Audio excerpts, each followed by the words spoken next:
Welcome back to my channel. Today I'm putting together a macaroni and cheese with a little bit of a twist to it. Something to spice up your Thanksgiving table this coming holiday. So let's get started. Okay, to get started, we're gonna boil our macaroni. I have about 6 to 8 cups of boiling water right here. And I'm using Ronzoni large elbow noodles. I like the large one because the holes are big enough to hold some of the cheese inside of it. And I'm also going to be using some of this Barilla pasta. I like this one because the noodles are nice and firm. So I'm going to put a little bit of salt in my water. That way the pasta will have a little bit of seasoning to it before we even start adding any other spices.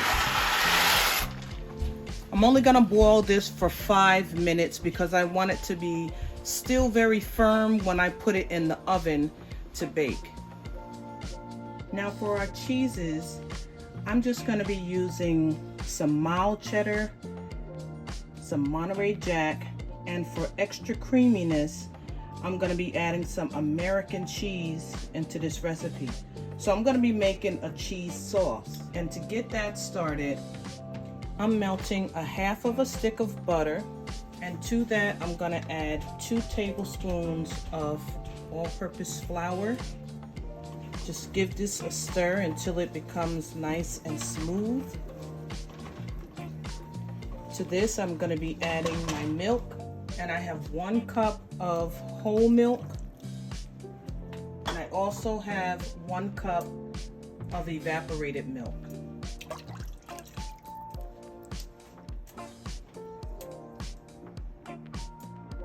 Now for my spices, I'm going to be using some garlic powder, some black pepper, and for a little bit of a kick, I'm using some Tony's Creole season and a little bit of cayenne pepper.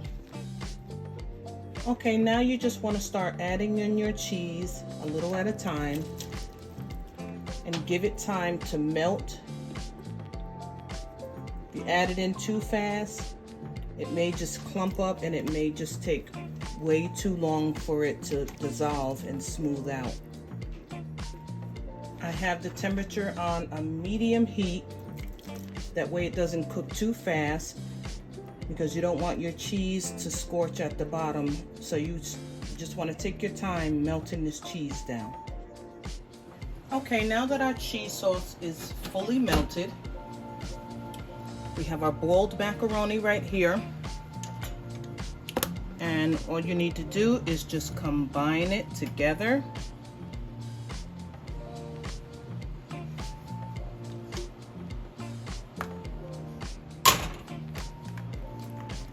Stir it real good, just like this.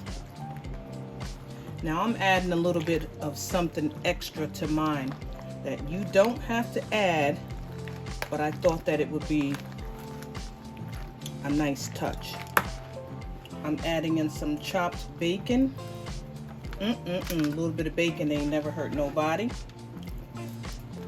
Now you may be saying, oh Lord, that's a heart attack right there.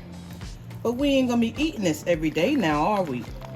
We're gonna bring this to the Thanksgiving table and share this with the family. So this won't be too bad if you have just 1 portion or maybe 2.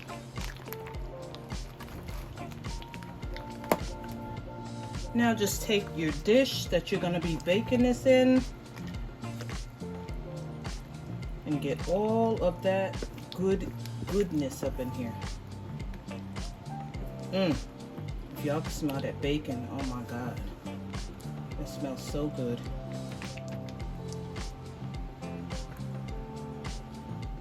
Now we'll just top this off with a little bit of shredded cheddar. And this will bake at 350 degrees for approximately 30 minutes or so. And look what we have here. Don't that look good, y'all? You can see little bits of that bacon sticking out. They're gonna love y'all for Thanksgiving. If you bring this to the Thanksgiving dinner, they're gonna have you making this every year. Let's cut into it.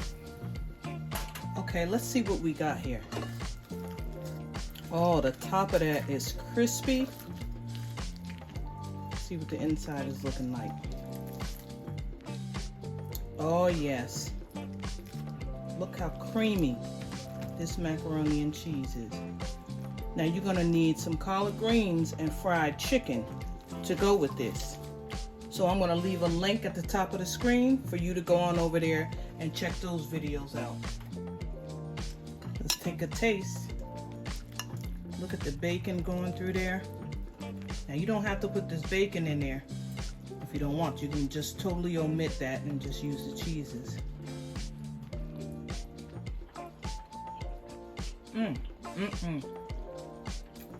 Trust me, you want that bacon in there. Oh, and it's got just a hint of heat to it. This is good. If you do not have your macaroni and cheese recipe ready for Thanksgiving, use this one. It's a little bit different, but sometimes we need to change it up a little bit. Don't forget to like, comment, and subscribe, and I'll see you in the next video.